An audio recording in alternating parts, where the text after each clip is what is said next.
Isabato nziza, Yesu ashimwe. Biranezeza kubona abantu bangana namwe banyotewe kumva ijambo nawe ukabahagarara imbere, siko bimeze. Rero biranejeje. Hari aho tujya kubwiriza ugasanga abantu benshi barasinzira, ariko ntabwo ariko bimeze hano, siko bimeze. Hano buri muntu wese ari attentive, arashaka kumva, arashaka kumenya. Ibyo rero tubishimira Imana. Ndashimira Imana cyane nubwo mushiki wanjye Gloria amaze gushima ku bwa Yona, ko dushobora kubakira. Iyo tubonye nka cya gihe navuze ariko mwaramukanyije ko mbona mwese mukumburanye, ntago mubona ko mukumburanye koko? Haleluya. Iyo niyo occasion niyo ari yonyine yatuma twongera guhura tugasabana tugashimira Imana. Iyi minsi tuba tumaze tudahura. Rero ndi hano nanjye nka bagenzi banjye kugira ngo ngire icyo nababwira. Imana yanshyize ku mutima icyo nababwira kijyanye n'uru rugendo turimo, urugendo twatangiye, urugendo rwo kujya mu ijuru tuvuye muri ino si y'irimbukiro. Ni urugendo Yesu yaravuze ngo dusaba ko umuntu arutegura. Ntago rero wabyuka mu gitondo uti nanjye ngiye mu ijuru nk'aba bandi baherekeje mu Kristo, ntago wagerayo, siko bimeze. Bisaba rero kurutegura. Iyi ni inzira imwe yo gutegura urwo rugendo rwacu, kuza kumva. Ariko hari indi nzira nagira ngo tuganire, iyi nzira yo gukora. Haleluya. Muze kunyibutsa, hari umuntu uri hano, Jean Claude na madamu we bari hano.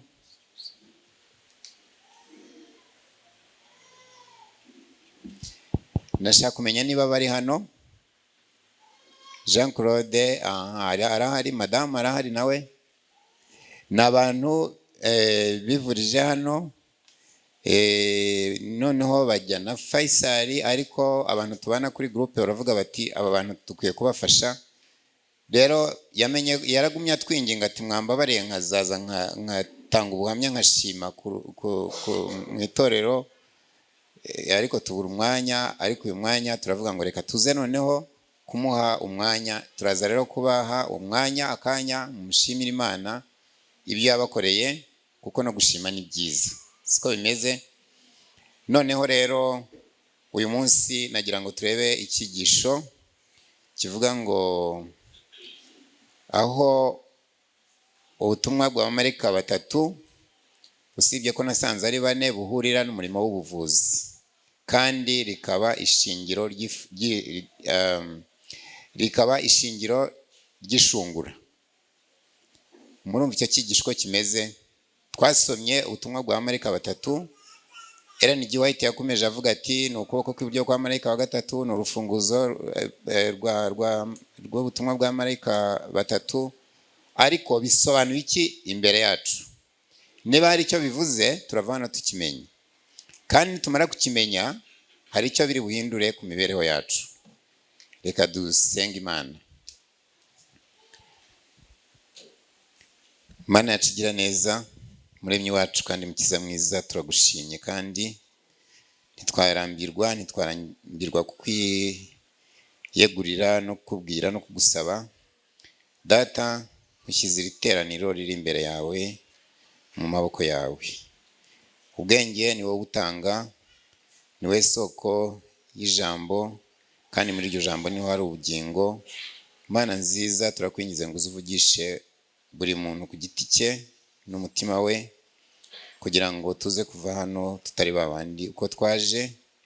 Data, dukeneye kugukorera muri ino si icuze umwijima, isi icuze umwijima n'imiborogo hirya no hino. Buri muntu wese aribaza igikurikiraho ntabizi, ariko Mana, ijambo ryawe ntago wariduhishe, waradusobanuriye, cyane cyane nk'itorero ryawe ryasigaye.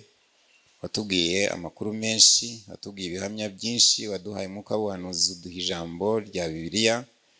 Iryo rero niryo tugiye gucukumbura Mwami, kugira ngo tuve hano tumenye icyo dushakaho, tubyamaje mu izina rya Yesu, amen.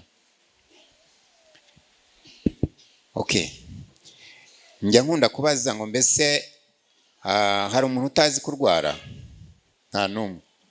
Nta n'umwe, kubera ku ruhinja kugera ku mukecuru n'umusaza, twese tuba tuzi kurwara. Indwara ziri mu bintu bihangayishije inyokomuntu, cyane cyane none muri iyi minsi ya none.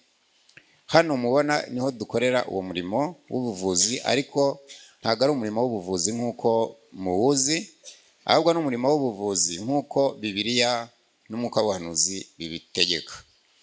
Ariko akenshi itorero ryagiye ribivuga gusa, rikanabisimplifiya mu kintu bita ngo ni temperance, mirire.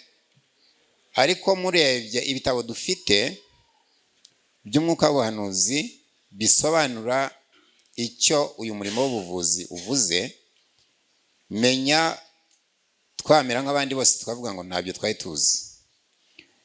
Njyewe nari mbizi gake, ariko naje kumenya uburemere aho nangiye kubonana n'abarwayi, aho nangiye kubona ko ibyo nibwiraga, ibyo nabonye ntaho bihuriye n'ukuri uko Imana n'umucyo Imana yashatse guha rino torero. Rero namwe ndabasaba, nimumara kubyumva neza, Imana yo mu ijuru imfashe mu byumve neza, muzatangira kubaho ubundi buzima mutabagaho. Uyu murimo ntago wazanywe na Madame White, ntago ari inzaduka ngo ni Ellen G. White wabyanditse, yandika ibintu byinshi, ariko Bibiliya yose musangamo ikibazo cy'ubuvuzi n'uburwayi gikomeye cyane. Nk'uko ibyo kurya bikomeye mu buzima bw'umuntu, niko n'ikibazo cy'indwara n'ubuvuzi gikomeye kuva Yesu yaza kugeza kuva isi yaremwa, Adamu yakora icyaha yacumura, kugeza uyu munsi duhagaze. Nta na rimwe icyo kibazo kitigeze kiba ikibazo cy'ingorabahizi gikomeye. Ikindi kibazo cya kabiri nuko uyu mucyo w'ubuvuzi uko Imana yabwifuje, hagumye habaho ikinyuranyo cyayo, counterpart yayo y'icyenda gusa n'ubuvuzi, ariko butari bwo. Kuva Imana yandikisha ijambo ryayo kugeza uyu munsi, nk'uko kiriya gitabo cya Great Controversy kivuga, cyangwa se intambara ikomeye, niko n'ubuvuzi bw'ukuri n'ubuvuzi bw'ikinyoma buba buhanganye buri munsi, uko bwije n'uko bukeye. Kandi inyoko muntu ikaba victime, cyangwa se ikagira ingaruka ikomeye cyane. Imana nayo ikibaza ibintu ko nabyanditse byose bisobanutse, kuki abantu batabisobanura uko bimeze? Rero ndashaka dusubire kuri ya murongo twasomye muri Luka igice cya 13 umurongo wa 24. Haravuga ngo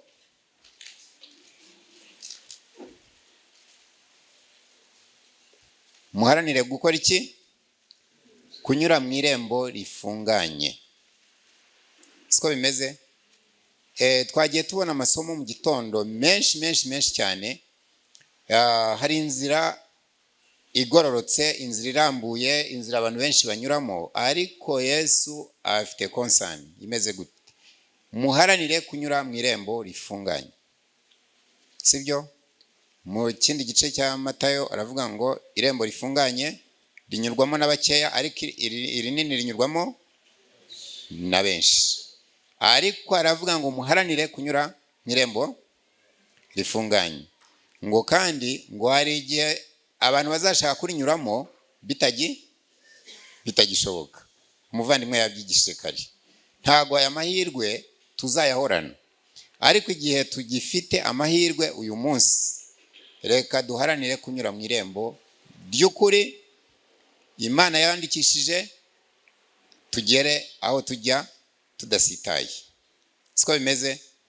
Uyu murimo rero w'ubuvuzi mwarabibonye mu myaka yashize, ariko bigiye gukomera n'ubundi igiye kuba intambara ikomeye cyane hagati y'ubuvuzi bw'ibinyoma n'ubuvuzi bw'iki bw'ukuri Imana yandikishije. Ubuvuzi bw'ukuri n'ibinyoma rero bitandukanye ahantu kure, ariko ikibabaje nuko natwe b'abakristo iryo tandukaniro ntidushobora kurimenya. Iryo tandukaniro cyangwa ihuriro aho ibintu bishya bishyira, icya mbere ni igitera indwara. Uko isi ifata igitera indwara nuko ijambo ry'Imana rivuga igitera indwara ni ibintu bihabanye kure. Siko bimeze. Madamu Hayita aravuga muri Ministry of Healing, muri Rengera Ubuzima. Muri Rengera Ubuzima aravuga ngo 9 ku 10 z'indwara zose turwara zikomoka ku ntekerezo. Isi ikavuga ngo indwara tuziterwa n'ababyeyi, hereditary, tuziterwa na virusi, tuziterwa n'umwanda, tuziterwa n'ibyo kurya, tuziterwa. Siko bimeze. Ariko ijambo ry'Imana riravuga ngo 9 ku 10, ubwo ni kangahe? 90% ni uburwayi bukomoka ku ntekerezo. Ariko nimumbwire, umuntu urwaye intekerezo yajya kwa muganga bakamuvura iki? Ntacyo. Icya kabiri, ibyo abaganga babyize bagiye muri medical school bakaminuza bita indwara muri no system y'ubuvuzi, ntabwo ari byo twita indwara, ahubwo biriya ni ibimenyetso by'indwara. Siko bimeze. Kandi ibyo bimenyetso by'indwara ku ijambo ry'Imana ntabwo ari ikibazo. Ntabwo ari ikibazo, kuko ni byiza ko bibwira umuganga wabyigiye nk'uko ijambo ry'Imana ribivuga ko ibyo bimenyetso ubibona. Mbaye urugero, niba ufite umuriro ni mwiza ni mubi?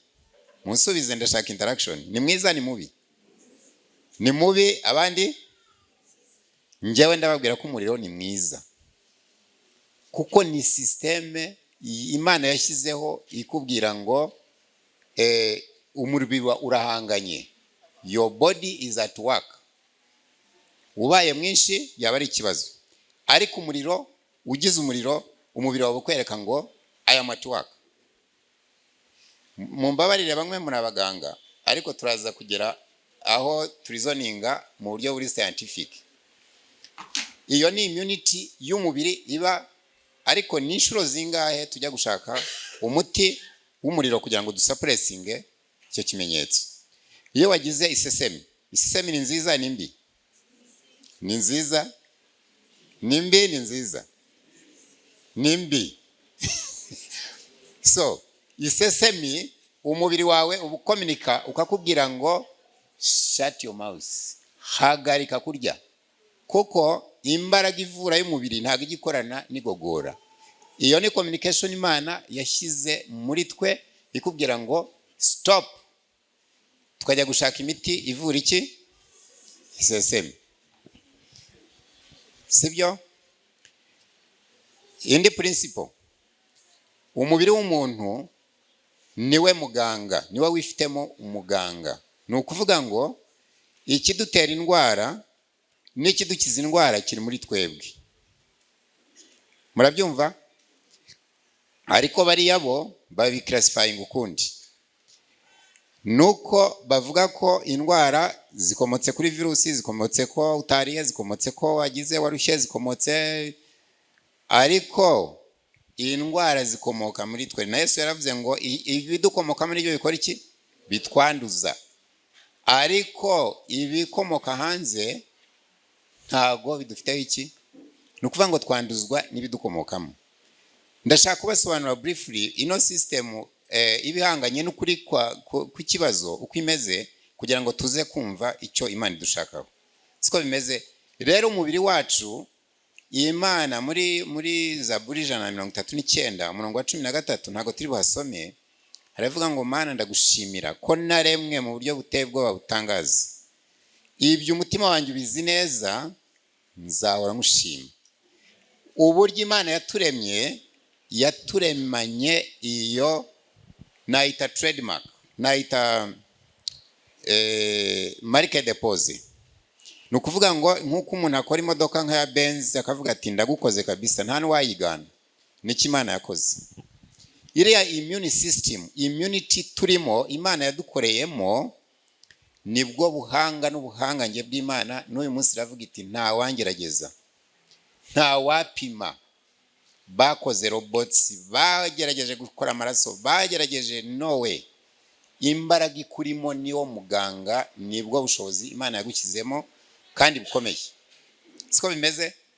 Ibyo ni ibintu bikomeye ndi kubabwira mu buryo bwa samare, mu buryo bworoheje, ariko bifite implication mu mibereho y'iki yacu.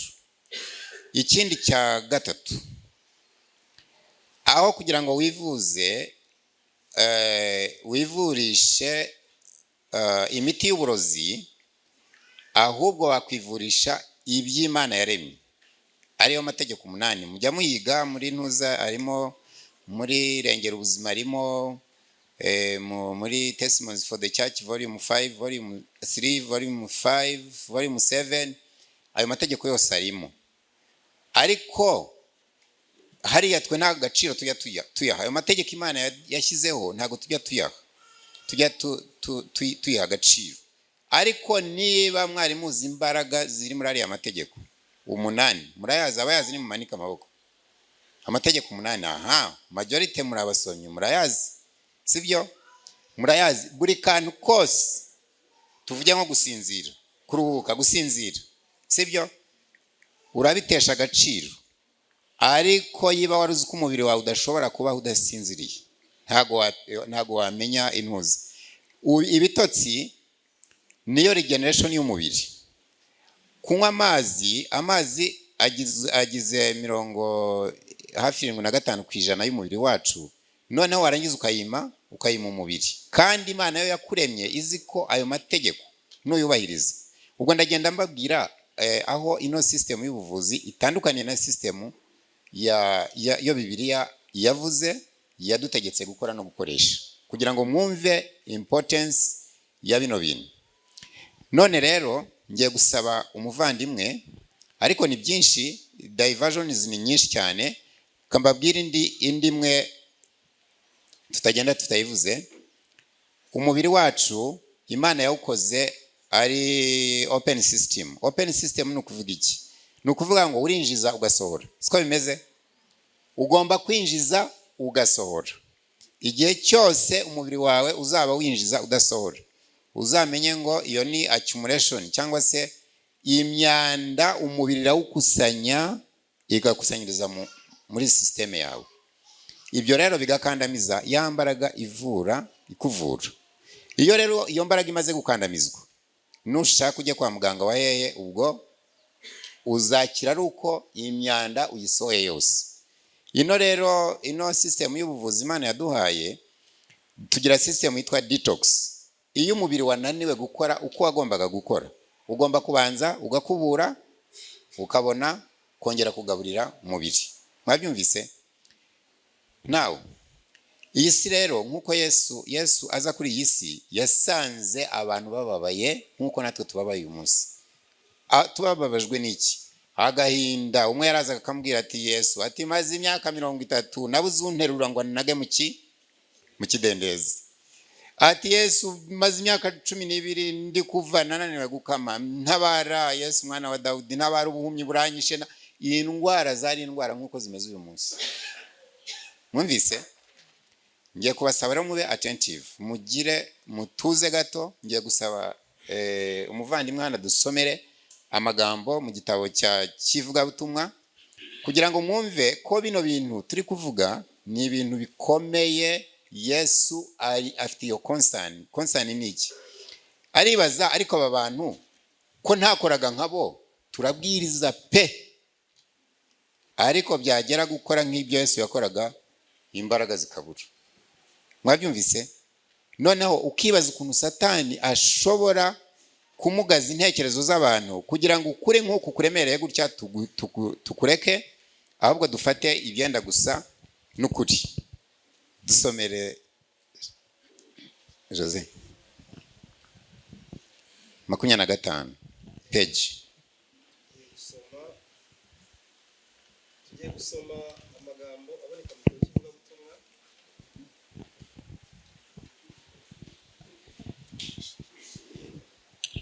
Tugiye gusoma amagambo aboneka mu gitabo cy'ivugabutumwa, ni ku ipaji ya 25 igice cya 2 kivuga ngo ubutumwa ku batuye mu mijyi minini. Umutwe w'amagambo avuga ngo isi igeze ku mwobo w'urupfu. Muri iki gihe umwijima mu by'umwuka utwikiriye isi. Mu mijyi ituwe n'abantu benshi ho ntabwo ari umwijima usanzwe, ahubwo ni icuraburindi. Mu mijyi niho ababwirizabutumwa basanga abantu benshi batihana ibyaha, kandi hakeneye ubutumwa kurenza mu cyaro. Raporo zerekeye ubwicanyi n'ibikorwa by'ubugizi bwa nabi bibera mu mijyi iteye ubwoba. Ibikorwa by'ubugome bikorwa n'abagizi ba nabi birenze urugero, kubyiyumvisha biraruhije. Imbere y'Imana imijyi ya none ntaho itandukaniye na Sodomu. Ubugizi bwa nabi buriyongera cyane ku buryo bitoroheye ababwirizabutumwa kubagezaho ubutumwa bukiza bwa marayika wa gatatu, bwatuma bahindura imyumvire. Umwanzi w'imitima arakorana imbaraga kandi yafashe ingamba zo mu rwego rwo hejuru kugira ngo abashe kwigarurira no kugenzura ubwenge bw'abantu n'intekerezo zabo. Kubera izo mpamvu abakozi b'Imana bahawe inshingano yo kuburira abantu no kubateguza ngo batazatungurwa n'umunsi w'urubanza. Bakwiriye gukorana umwete kandi bakirinda kuzarira. Ingorane abakozi ba Kristo bahura nazo mu mijyi nizo turarikirwa kurwanya no gutsinda dukoresheje imbaraga zizira gucogora, kugira ngo turengere abantu benshi cyane barindagirira mu mwijima w'isi yenda kurimbuka. Bidatinze abantu bazahatirwa gufata ibyemezo bikomeye. Kubera iyo mpamvu bakeneye kumva no gusobanukirwa n'ukuri nyako ko muri Bibiliya, kugira ngo bahitemo neza guhagarara mu ruhande rw'ukuri. Muri iki gihe Imana irahamagarira intumwa zayo ngo bagirane amasezerano y'iteka ryose, kugira ngo baburire imijyi igihe cy'imbabazi kikiriho, igihe abantu batagira ingano bagikeneye kwakira ubutumwa bufite imbaraga ihindura kandi ishingiye ku kuri kw'ijambo ry'Imana. Murakoze cyane, Imana imuhe umugisha. Ikibazo gikomeye, Satani yateze imitego ahantu hose. Agahinda isi yikoreye, ngiye kubabwira inkuru imwe kugira ngo mwumve iyi ndwara n'iki, aho ihurira n'icyaha ni hehe, n'icyo abavugabutumwa bakwiye gukora. Ubwo twese turabavugabutumwa, ntabwo ari abajya kuri mikoro nangwa imbere ku ruhimbi. Twese turi abavugabutumwa, abemeye Kristo twese.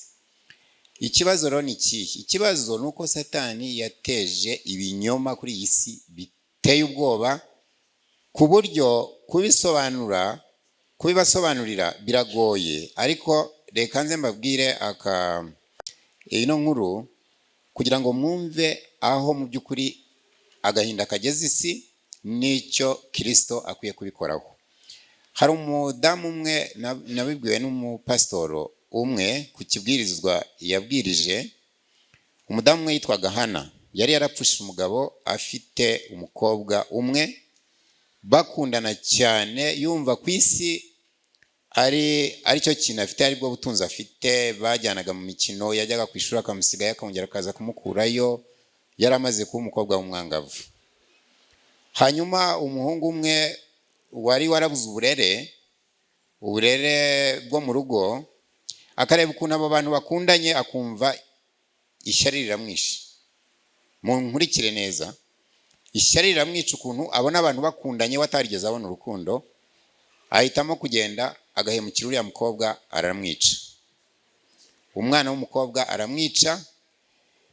Nyina arashoberwa arashoberwa, abura kwirwa, ashaka kwiyahura, biranga, yibaza ahantu ari bujye, inzu imunanira kubamo. Hashize amezi 6. Iyi ni inkuru y'ukuri, ntabwo ari stories. Nyuma y'amezi 6 atangira kurwara indwara zose. umugongo, pressure, diyabeti, ibibyimba mu nda, indwara zose ziramwokama.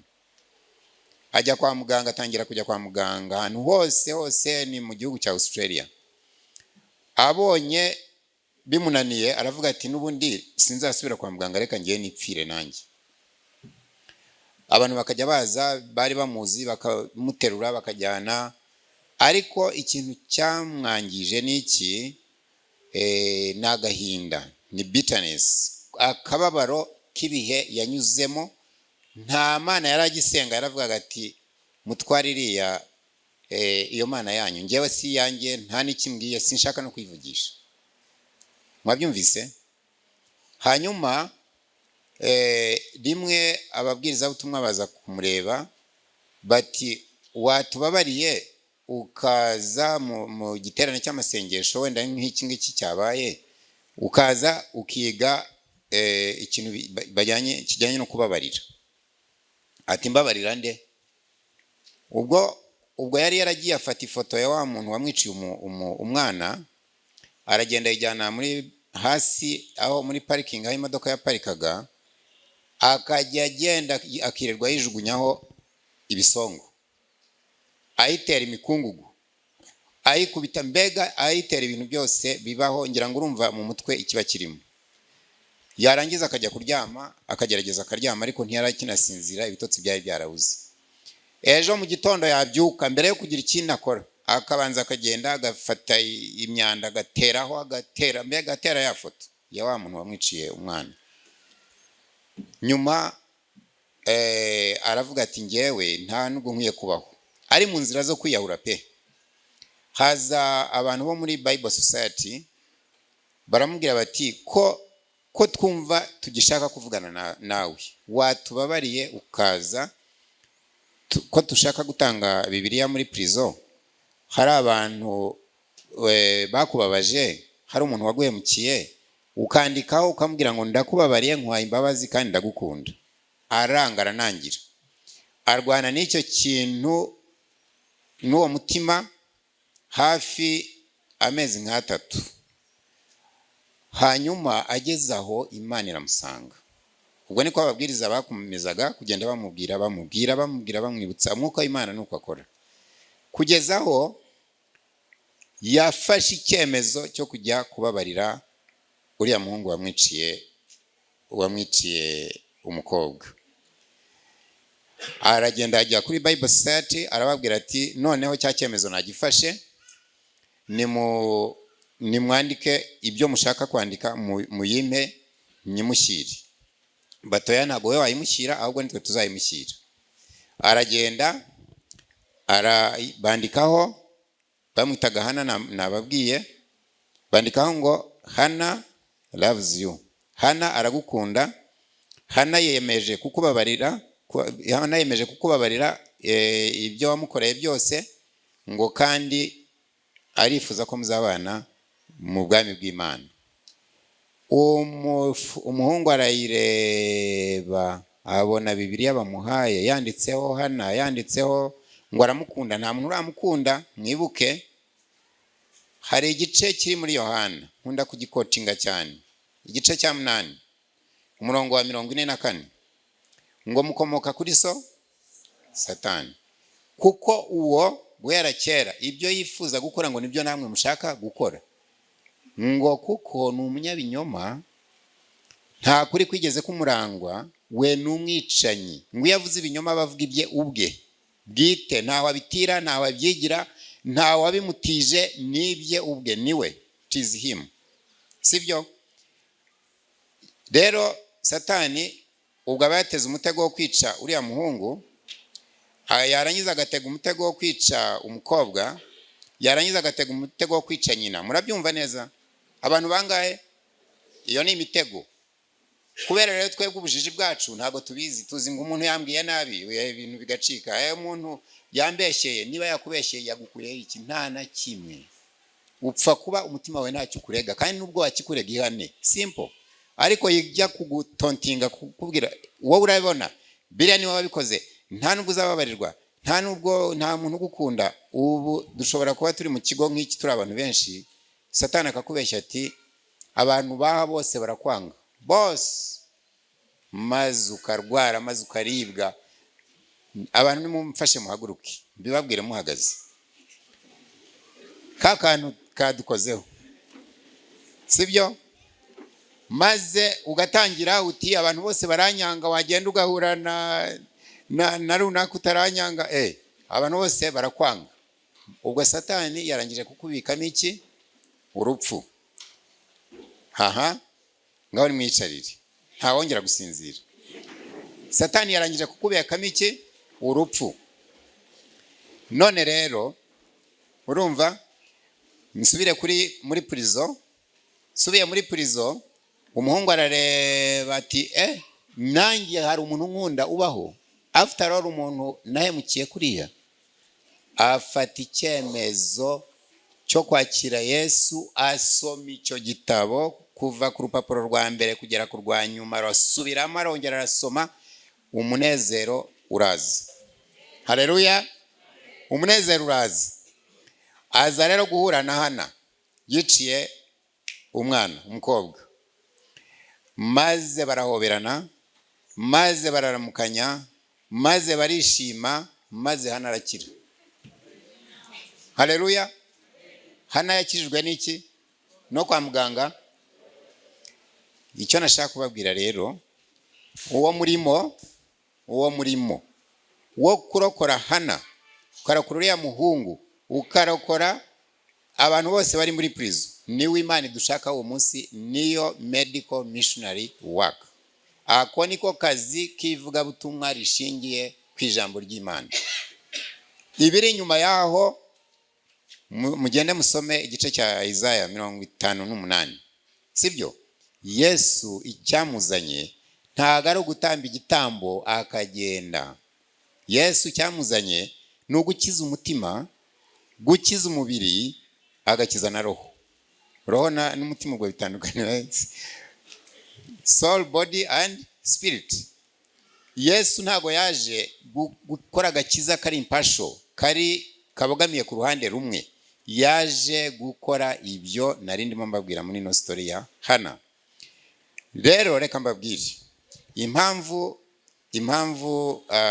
Imana ishaka ko aya magambo tuyamenya, nuko yabitwandikiye, ariko nawe niko yabigenzaga. Munsomere muri Matayo igice cya 9. Ongera usome na mikoro. Igice cya 9 umurongo wa 35, ngo Yesu yagendagendaga mu midugudu n'ibirorero byose. Ariko urasoma wahageze? Okay. Matayo cya 9 umurongo 35 aravuga ngo Yesu agenda mu midugudu n'ibirorero byose, yigisha mu masinagogi, avuga ubutumwa bwiza bw'ubwami, akiza indwara zose n'ubumuga bwose. Amen. Mwumvise Yesu uko yakoraga? Ntabwo rero tugomba gukora ibinyuranye n'ibyo Yesu yakoraga, sibyo? Yesu yarakizaga, Yesu yaravuraga, Yesu yahoraga ababajwe n'abantu bababaye. Yahoraga agenda areba ibisenzegeri byo muri society, ari byo bimuhangayishije. Abashonji, abarwayi, abakubiswe n'abagabo, abagize divorce.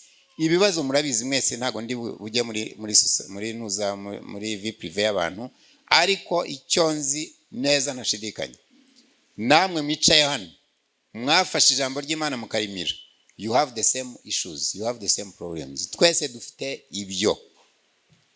Mwanyumvise? Twese turababaye. Hari abo birukanye mu mazu, hari abagabo birukanye, hari abagore birukanye, hari abadafite akazi bashonje, hari abarwaye indwara, hari ababuze amafaranga yo kujya kwa muganga, hari ibibazo ni byinshi ntashobora kurondora. Ariko byose bikaba bishingiye ku kinyoma cya Satani. Ntitwagisonye muri Yohana igice cya 8. Bishingiye ku binyoma bya Satani. Satani ntabwo abeshya families gusa, ngo abeshya individuals, abeshya n'amareta, abeshya n'amacontinents. Arababwira ati ibi ni mubigeraho basi birabitunganye. Bamwe ababeshyeshya urukundo rw'abavandimwe kandi rutabaho, abandi ababeshyeshya gukunda amafaranga, abandi ababeshyeshya ibyo kurya, akababwira ati uriye kariya kantu wakira, uriye hariya wakongeraho uhaze, twirirwa dukubitira abana ngo ntibahaze. Ibyo byose ni ibinyoma. Hari n'ikinyoma umuvandimwe yageze kuvuga, atubeshyeshya n'ibyanditswe, akagenda akakurogera mu byanditswe, illusion on scriptures, ukagenda ukabyimba umutwe ukagenda. Wowe rero ntago yakubabarira, wababarirwa n'uwakwiciye, ariko wa undi wo mupfa ibyanditswe problem. Ibyo byose, amadini aranganye, ibihugu biranganye, imiryango iranganye, ibibazo bishingiye kuki? Ku binyoma Satani yateye mu isi, ariho ubuzima bwacu bushingiye bwose. Niyo mpamvu avuga ati bariya ndabafite tu. Ikindi nshaka kubabwira, Satani nta mbunda agira. Mwari mubizi? Satani nta mbunda agira, nta muheta agira, nta mushyo agira, nta muhora agira, nta n'imodoka agira. Akwicisha icyo ufite wowe. Niba ufite agahinda niko akwicisha, niba ari ishyari nibyo akwicisha, niba ari umujinya niwe akwicisha. Icyo ufite wanze kurekura nicyo Satani akwicisha. Iyo niyo ntwaro ye akwicisha. Mwabyumvise? Now rero Yesu ntago yigeze yifuza ko abana bamwemeye bakora ibinyuranye nuko n'umurimo yakoraga. Uyu murimo rero w'ivugabutumwa rishingiye ku buvuzi, nkuko tugiye kubibona, niyo nshingano dufite kuri iyi si. Mbabwire, agiye kudusomera ahandi. Yesu uyu dukorera ntago yigeze aba mu byo twirirwamo. Muranyumva? Yesu ntiyigeze agira business, ntiyigeze agira amafaranga ngo arayarunda, ntiyigeze aba mu nzu, ntiyagiraga imyenda, yagiraga umwe, yawutubwiye, utajya usaza. Uwo niwe yambaraga kugeza bawumwambuye bakawugabana. Yesu yari umugwaneza, Yesu yagiraga neza. Uwo Yesu uburyo yakizaga abantu, arwana n'imibereho y'abantu, niko natwe tugomba kubaho tutitaye ku byo society dukorera. Society ishobora kubwira iti wowe barakwica uyu munsi, ntabwo uri buramuke, maze ukabishyira mu ntekerezo. Satani ubwo agiye kukwicisha ubwo bwoba. Erega mu buryo bwa siyansi, reka mbibasobanurire. Abantu bize siyansi ni bande bamanika cyangwa biology, abenshi mwarayizi. Hari urugingo rwitwa adrenaline gland. Iyo gland isekretinga umusemburo witwa cortisol, cyangwa mu cyongereza stress hormone. Iyo stress hormone ni hormone idufasha kongera isukari mu mubiri igihe yabaye nkeya, which is positive, ariko idufasha niyo twagize ubwoba bukabije. Ubu ngubu nk'ikintu kije kigakubita ikibombe hano muri Nuza ntibikabeho, mwareba abakecuru badafite imbaraga baguruka hariya bakagwa inyuma, abandi basimbuka hano ntiwamenya imbaraga twakoresha hano aho zaba zivuye. Kubera iki? Kubera uriya musemburo niki Imana yawukoreye. Ariko iyo uhora rero mu bwoba, ugahora mu gahinda, mu ishavu, mu ishyari, mu bibazo bamvuze byacitse, umusemburo wawe uhora umeneka. Urwo ni rwo rupfu rwacu. Mwabyumvise neza? Icyo rero ukora, Yesu aravuga ngo mwese abarushye n'abaremere musange ndabaruhura. Yesu rero aravuga ngo munyigireho kuko ndi umugwaneza kandi noroheje mu mutima, namwe muzabona iki? Uburuhukiro mu mitima yanyu.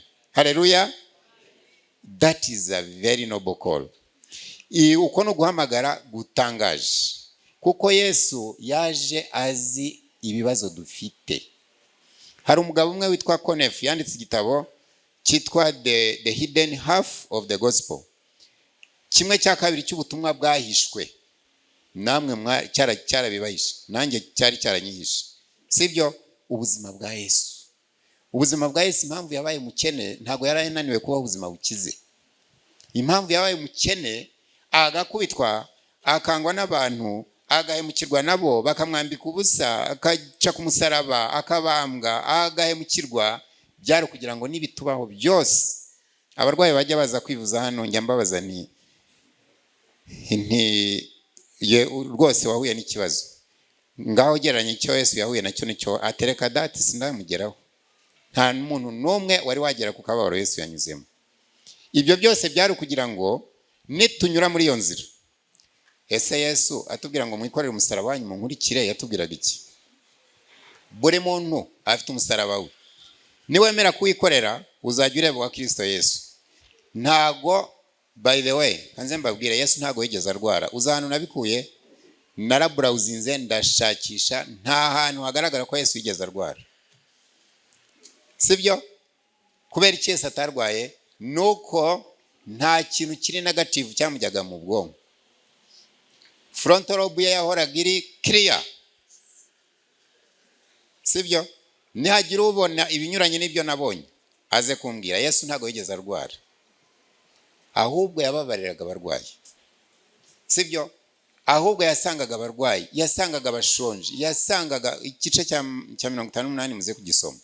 Iyo niyo ministry ya Yesu, niyo Yesu ashaka ko tunyuramo.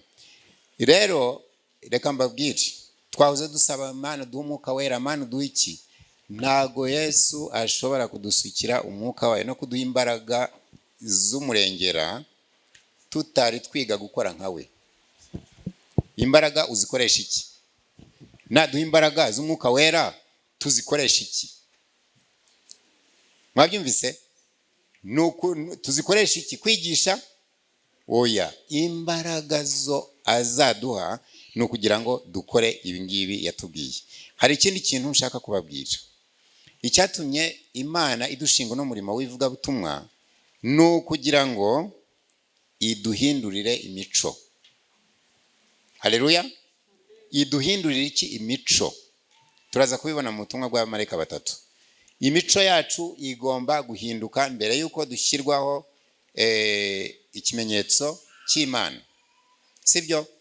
Ikimenyetso cy'Imana ntigishobora gushyirwa ku bana bayo batari bemera ko Kristo abahindurira imico. Imico ya Kristo yari imeze ite? Ni yindi nababwiraga, yari umugwaneza. Ngo munyigireho kuko ndi iki? Ndi umugwaneza kandi noroheje mu mitima.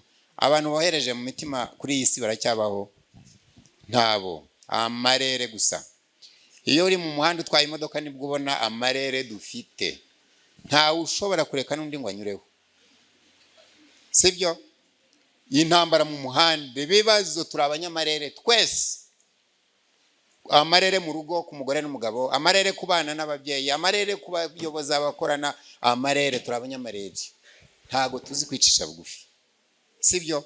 Ngo munyigireho kuko ndi umugwaneza kandi noroheje mu mutima. Namwe muzabona uburuhukiro. Nitwanga kubona uburuhukiro rero bwa Yesu, tuzakora iki?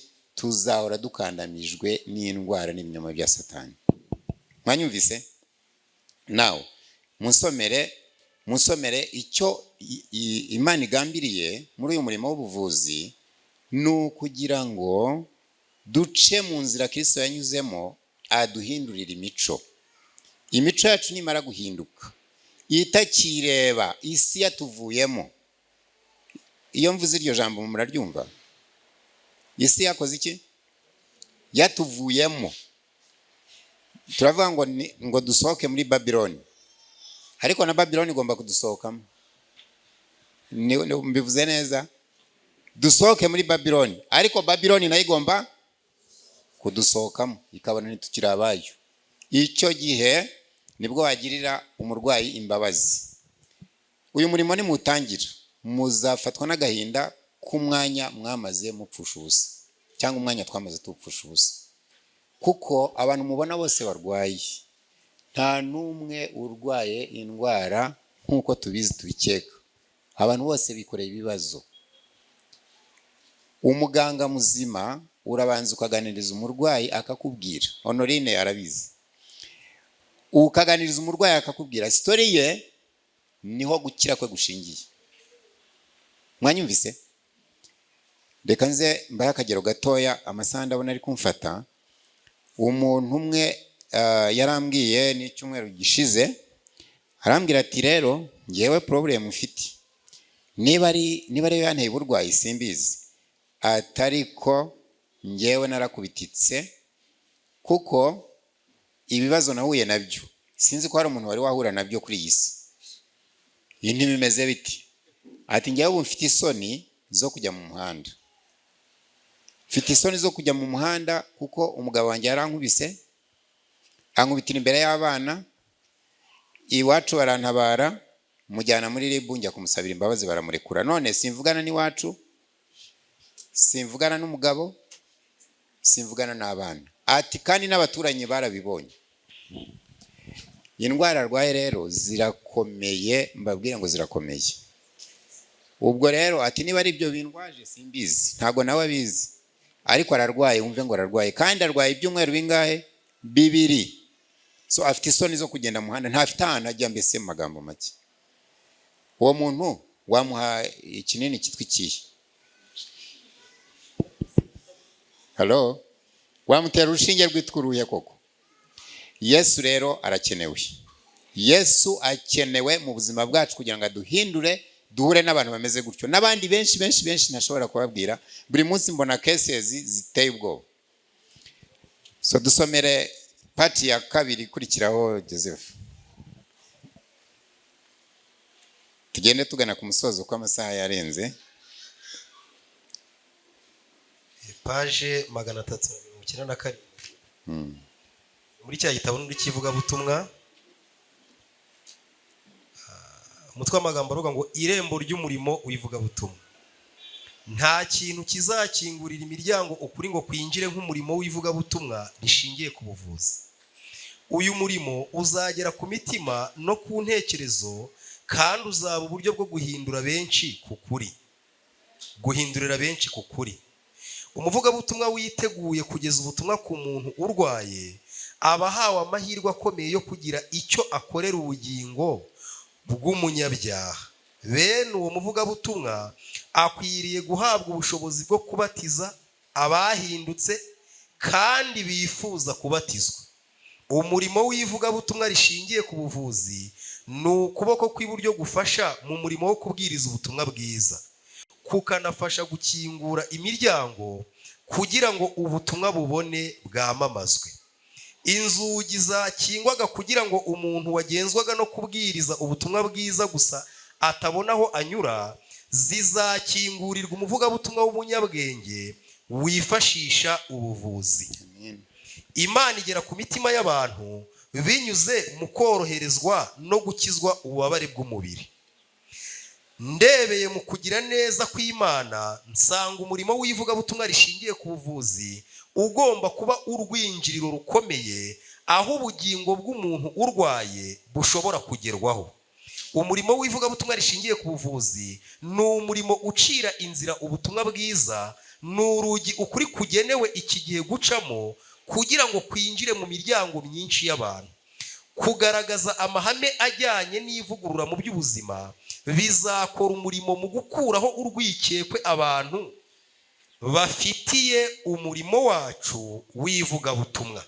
Muganga mukuru we nkomoko y'umurimo w'ivugabutumwa rishingiye ku buvuzi azaha umugisha abantu bose bazahirimbanira kubwira abandi ukuri kwagenewe iki gihe. Kora umurimo w'ubuvuzi mu rwego rw'ibwirizabutumwa. Nukora utyo uzashobora kugera ku mitima y'abantu. Nibigenda bityo inzira izaba iteguriwe gahunda irushijeho gukomera yo kwamamaza ubutumwa bw'ukuri. Muzabona ko koroshya ububabare bw'umubiri bw'abantu bizaha umuvugabutumwa amahirwe yo kubakenura ku bukene bw'iby'umwuka bafite. Guhuza umurimo umeze nk'uwo Kristo yakoreraga umubiri n'uwo yakoreraga ubugingo nibwo busobanuro nyakuri bw'ubutumwa bwiza. Umuyobozi wanjye yambwiye ko abantu bizera ukuri badakwiriye gukurikiza amabwiriza y'ivugurura n'ubugorozi mu by'ubuzima gusa, ahubwo ko banakwiriye kubyigisha abandi bashimikiriye, kuko iyo gahunda izaba uburyo ukuri gushobora kwigishirizwamo kukagera mu ntekerezo z'abatizera. Bazatekereza ko niba dufite ibitekerezo byiza bimeze bityo mu byerekeye ubuzima buzira umuze no kwirinda, mu myizerere yacu y'iby'idini hagomba kubamo ikintu gifite agaciro ko kugenzuranwa ubushishozi. Nituramuka dusubiye inyuma mu bugorozi mu by'ubuzima, tuzatakaza imbaraga nyinshi twari dufite zo guhindura abatuzengurutse. Urakoze cyane. Hari indi ntuza nshaka kubasomera hano, iri mu Cyongereza, ndagerageza nyisobanure. Muri General Conference Bulletin page nayibuze ariko mwayishaka. Haravuga ngo, I wish to tell you that soon there will be no work done in ministerial lines but medical missionary work. The work of a minister is to minister. Ngo vuba aha ndashaka kubabwira ko nta wundi murimo uzongera gukorwa usibye umurimo w'ubuvuzi. Nkuko avuze hariya, hari igihe abantu bose bazanga kugukingurira, ariko kubera uri umubwirizabutumwa w'umuganga bazagukingurira nta naho utazagera. Icyumweru gishize hari vendredi ku isabato itangira, hari itorero rimwe ry'abaporoso ry'abaevangelicals ryamamagaye kujya kubwirizayo. Nimutekereze namwe pe, simpazi, sinzi niba haba n'urusengero, sinzi nuko haba urusengero, ariko kubera uyu murimo w'ubuvuzi nagiye kubwiriza abantu. Bageraga igore, twari kumwe na madamu, bageraga ku bantu nka 300-400, ariko ku rubuga kuri platform yabo hariho abantu 992. Abo bantu nibo nabwirije kubera ibi ngibi, ariko nta yindi nzira nimwe wanyuramo ujya gukonvenka abantu usibye no murimo. Niyo mpamvu mbabwira ngo Imana yiteguye gukorana natwe muri uyu murimo w'ubutumwa bw'abamarayika batatu ugiye gusoza umurimo wose w'ibwirizwa butumwa kuri iyi si, ari nawo uzahitamo fate, cyangwa se uzahitamo urimbuka cyangwa se ubona ijuru. Uyu murimo tugomba kuwukora kuko niwo ngo ufungura imiryango, niwo rufunguzo, niko kuboko kw'iburyo kwa marayika wa kangahe? Wa gatatu. Aribwo butumwa tugiye kubwiriza. Nagezeyo mbabwira ubutumwa bwa marayika batatu, ntago bari babizi. Uyu munsi rero ndagira ngo nsoze n'aya magambo ugiye kudusomera n'ubundi muri Bibiliya, Ibyahishuwe igice cya 14 umurongo wa 6 n'uwa 7 ndetse n'uwa 8.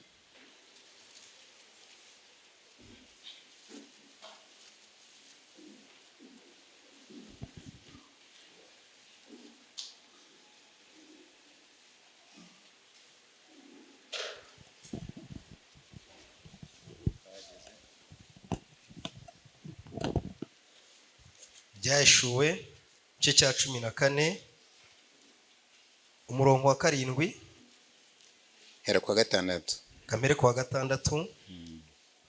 Haravuga ngo, nuko mbona marayika wundi aguruka aringanije ijuru, afite ubutumwa bwiza bw'iteka ryose, ngo abubwire abari mu isi bo mu mahanga yose n'imiryango yose n'indimi zose n'amoko yose. Avuga ijwi rirenga ati, nimwubahe Imana muyihimbaze, kuko igihe cyo gucira abantu urubanza gisohoye. Muramyi yaremye ijuru n'isi n'inyanja n'amasoko. Marayika wundi wa 2 akurikiraho ati, iraguye, iraguye Babuloni, wa mudugudu ukomeye, wateretse amahanga yose inzoga, ari zo ruba ry'ubusambanyi bwawo. Murongo wa 9. Marayika wundi wa 3 akurikiraho avuga ijwi rirenga ati, umuntu naramya ya nyamaswa n'igishushanyo cyayo, agashyirwa ikimenyetso cyayo mu ruhanga rwe cyangwa ku kiganza, uwo niwe uzanywa ku nzoga ariyo mujinya w'Imana, yiteguwe idafunguwemo amazi mu gacuma k'umujinya wayo, kandi azababazwa n'umuriro n'amazuku imbere y'abamarayika bera n'imbere y'umwana w'intama. Umwotsi wo kwabazwa kwabo ucumba iteka ryose, ntibaruhuka ku manywa na nijoro, abaramya ya nyamaswa n'igishushanyo cyayo, umuntu wese ushyirwaho ikimenyetso cy'izina ryayo. Aho niho kwihangana kw'abera kuri, bitondera amategeko y'Imana, bakagira kwizera nk'ukwa Yesu. Haleluya. Nashaka kubabwira rero aho uyu murimo umurimo w'abamarayika batatu uhurira n'ivugabutumwa rishingiye ku buvuzi. icya mbere haraduhamagarira kubaha Imana tukayihimbariza mu mitima yacu. Nababwiye ko kubaha Imana no kuyiha icyubahiro ari ukwemera ko imico y'Imana, imico ya Kristo Yesu waje kutwereka ku isi, igomba kuba nk'imico yacu. Imico yo kugira neza, imico yo gutanga, imico yo kubabarira, imico yo kubaho mu rukundo, imico yo kugira neza abantu bose, iyo niyo mico igomba kuturanga. Byakunda bite rero? Kugira ngo twubahe Imana tuyihimbaze, nuko dukwiye gusaba Imana ikaduha imbabazi z'ibyaha twayikoreye byose, yarangiza akaduha umwuka wayo akaduhindura, ngo kugeza igihe imico ya Kristo izaba replicated mu buzima bwacu, ngo nibwo Kristo azakora iki? Azahera kwazi. Nimutekereze, hano hari ba Yesu miliyoni 2 ku isi. Halo, hano hari ba Yesu miliyoni 2 hano ku isi. Byagenda bite? Isi yaruhuka cyangwa ntiyaruhuka? Yaruhuka, sibyo? Ukareba ngo buri continent ushizeyo bake ba Yesu bake. Muzi cyaba nuko isi yahinduka ikoroherwa imibabaro yayo. Ubyanga wabyemera niko bizamera. Rero reka twibaze ko Yesu agiye noneho gushyira ubuzima bwe mu buzima bwacu kugira ngo tumugaragaze uko ari. Kubera iki? Isi ya Gikristo ya none yagaragaje ishusho mbi ya Kristo Yesu. Mwabyumvise? Ishusho mbi, isi izi ishusho ya Gikristo nabi. Byemere ubyange ituzi nabi. N'itorero ryacu the same. Isi tuzi nabi, yego hariho Satani aho agenda atera ibishashi agira ngo agaragaze n'ibidahari, ariko generally isi tuzi nabi. Rero Kristo arashaka kuduha imico ye kugira ngo tumugaragaze uko ari. Icya kabiri, mu butumwa bwa marayika wa mbere, turamye iyaremye ijuru n'isi, niyo yaremye n'imibiri yacu. Imibiri yacu igomba kuramya Imana uko yabiteganyije. Ntago umuntu urwaye indwara zijyanye n'agahinda, imibabaro, kwiyongerera imibabaro n'imiruho bidashira, ibyo ntago nibigutera indwara, ntago umubiri wawe uzahimbaza Imana. Ntimuzi yuko imibiri yanyu ari insengero z'umwuka wera utura muri mwe, mwahawe wavuye ku Mana? Umuntu natsemba urusengero rw'Imana, Imana nayo izakora iki?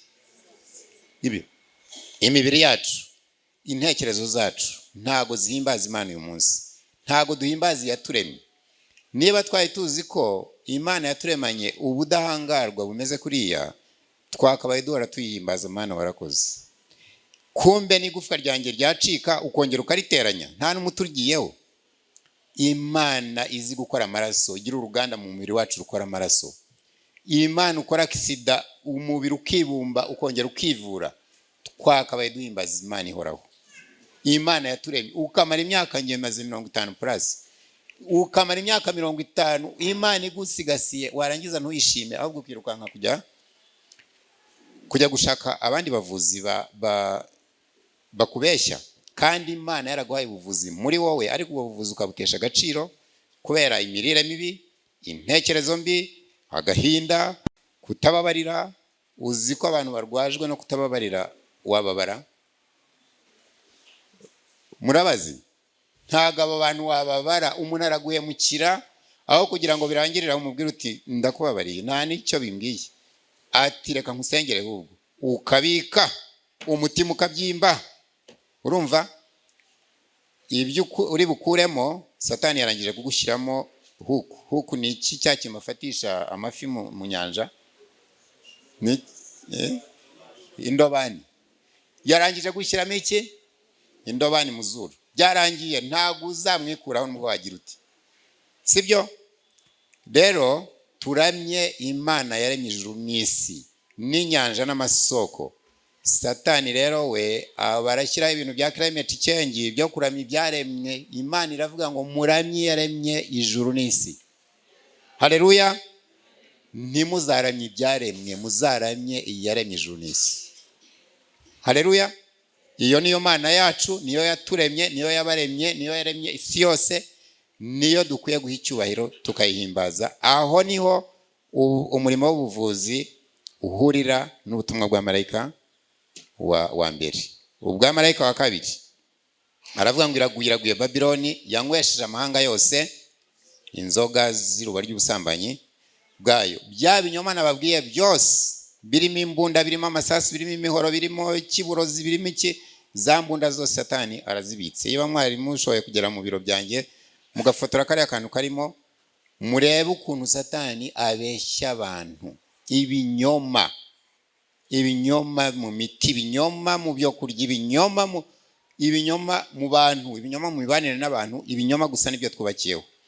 Ngo iraguye Babiloni, none akaza kuvuga ngo bwoko bwanjye muyisohokemo. Mujya mwibuka Eliya n'umwami yarwaye akajya kuraguza, akabajya kubaza abantuza baramuteye, ingabo zaramuteye, agira depression, ya depression ababwiye. Arangije ni Ahaziya, umwami Ahaziya muri 2 Kings. Arangije abwira abapfumu ngo bajye kumubariza imana ya Ekroni. Ekroni mu Kinyarwanda harya ubwo bayita Ekroni, the god of Ekron. Aragenda aramubwira ati genda mu mubazi. Imana ibwira umuhanuzi Eliya ngo genda ubasanganira bataragerayo, genda umubwire ngo iyo ndwara urwaye izakwica. Basubirayo. Mwumva ukuntu abantu bitwizera abantu kurusha Imana. Basubirayo, baragenda baramubwira bati, aratubwiye, arababaza ati umuntu asata abo bantu barapfuye. Magana ngahe? 250. Iyo timu y'abantu 50 barapfuye, ingabo z'umwami. Barongera basubira bwa kabiri, birongera biba gutyo. Urumva iyo Mana ya Ekron niyo Mana y'uyu munsi y'ubuvuzi bukora uyu munsi, abizera twizera, abizera tubamo kandi budakiza. Ariko tukabutangaho amafaranga, tukabutangaho ibintu byose. Ntago mvuze ngo ntago bukora, haraho bukora. Iyo byarenze ihaniro burakora, buratabara. Siko bimeze. Nuriya muvandimwe niwe bamutabaye kuko yaje ikintu cyaramurenze, ariko ntago ari bwo buvuzi abana b'Imana twakabaye twivurisha. Icyanyuma, aho ubutumwa bwa marayika wa gatatu buhurira na medical ministry cyangwa se ubuvuzi bushingiye ku ijambo ry'Imana, nuko havuga ngo aha niho kwihangana kw'abera kuri. Bubahiriza iki? Amategeko y'Imana, bakagira kwizera nk'ukwa Yesu. Kwizera nk'ukwa Yesu nuko nguko ndi kubigisha uyu munsi. Kwizera nk'ukwa Yesu, uko Yesu yizeraga, uko yakoraga ibintu, uko yakora practices ze, nizo tugomba kuba turimo twebwe abitwa ngo abihanganye. Abihanganye no kubera iki? Mbega abirinda muri byose, abihanganye bagakora iby'Imana yababwiye, bakubahiriza n'amategeko y'Imana. Noneho babandi bakavuga bati twe turajya gushaka Imana the beast, bya binyamaswa yahoze atubwiye. Ni binyamaswa harya the beast. Urumva beast ni inyamaswa ya mbere, inyamaswa ya kabiri. Izo nizo zitegeka isi, nizo zitegeka pharmaceutical industries, nizo zitegeka za leta, nizo zitegeka iki. Ariko twe turavuga ngo Imana yacu, Imana rurema, Imana yo mu ijuru, Imana yaturemye, iyo niyo tuzakorera kugeza. Rero harimo ikintu cyo kubaha amategeko. Amategeko mu gatabo ka Christ Object Lesson ni akayarya imigani ya Kristo. Imigani ya Kristo ivuga ko, ndetse n'igitabo cy'uburezi, Imana yatanze amategeko mororo, amategeko y'Imana. Ni nayo Imana yatanze amategeko y'ubuzima, n'amategeko y'imibanire, n'amategeko buri kintu cyose tubona ni itegeko ry'Imana. Imana niyo ivuga ngo nintambuka biremera. Hano tujya tubona abadatambuka ngo byemere, kubera ubwonko bwakoze iki? Siko bimeze. Ariko itegeko ry'Imana yashyize mu bwonko bwawe riravuga ngo tera ikirenge gisimburane n'ikindi, naryo ni itegeko. Siko bimeze. Tera igishyimbo kijye mu butaka kiramera, byanze bikunze, ni itegeko niko Imana yabikoze. Izuba niba rigomba kurasira hariya rigomba kurengera hariya, ni itegeko Imana yakoze. Isi yacu rero yuzuye amategeko. Abana b'Imana rero beza bataramye inyamaswa n'igishushanyo cyayo, ni babandi bavuga ngo twebwe iby'Imana yaremye tubiha agaciro 100%. Soreze kuri aya magambo. Amagambo avuga ngo urugero rwo kubaha amategeko y'Imana. Niba ijambo ry'Imana ritubujije imiti y'uburozi, mu gitabo cya Selected Messages,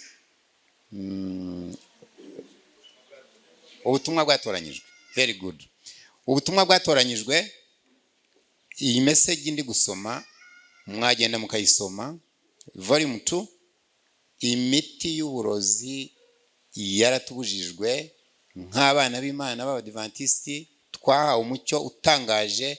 Ariko how many of us, ni bangahe muri twebwe duhora muri farumasi? Umutwe Panado, munda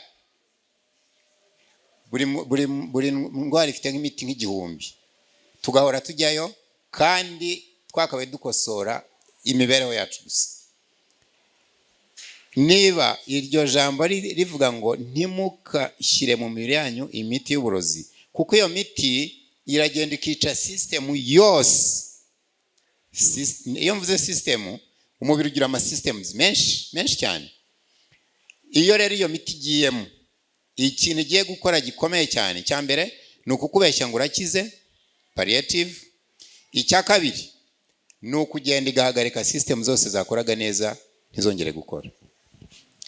Niba ijambo ry'Imana ritubuza kurya inyama, ntago ntinya kubivuga, kuko ingaruka y'inyama yagiye mu mara kugira ngo uzajye kuyikuramo, inyama kuyikuramo. Inyama zaremewe carnivorous animals, inyamaswa za zindi zitungwa n'inyama, ntago zaremewe system y'umuntu. Mwanyumvise neza? Ariko tukanga tukabikora, ingaruka nizikuzaho uzaba violate amategeko y'Imana, kandi ingaruka uzazibona. Niba kuryagagura no kurya mu bihe bidasanzwe uzi ngo ni bibi, kubera icyo ubikora? Abana b'Imana rero, nsoza, iki ni igihe cyo kubaha Imana. Iby'Imana yavuze byose tukabikora kugira ngo idushyireho seal, idushyireho ikimenyetso cyayo kidakuka. Imana yacu ibahe umugisha. Ubutaha tuzongereho, ariko nasabaga iminota 5 Jean Claude aze atuhe ishimwe ry'Imana yamushyize ku mutima, hanyuma ubutaha tuzongereho. Ariko no ku rubuga rwacu mujye mukurikira, haba hari ibyigisho by'ubuzima. Imana yacu ibahe umugisha. Murakoze. Tugiye gupfukama dusenge, noneho Jean Claude aze atange ishimwe rye. Duhaguruke noneho dusenge Imana.